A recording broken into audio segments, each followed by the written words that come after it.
Hi everyone, welcome back to another video from Crazy Gamer. Today in this video, I'm going to show you how to easily change your language in Solo Leveling Arise.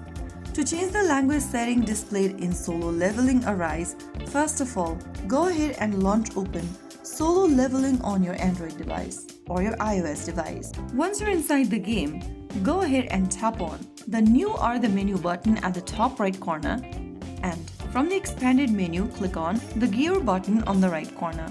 Once you're inside this Options menu, click on Language from the left-hand menu.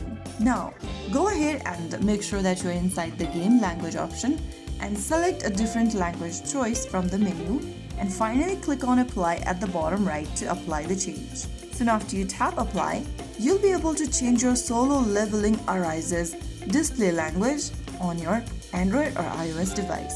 That is how it's super easily done. If you found the video helpful, don't forget to like, share and subscribe to our channel. I will be back again in the next episode. Thank you for watching.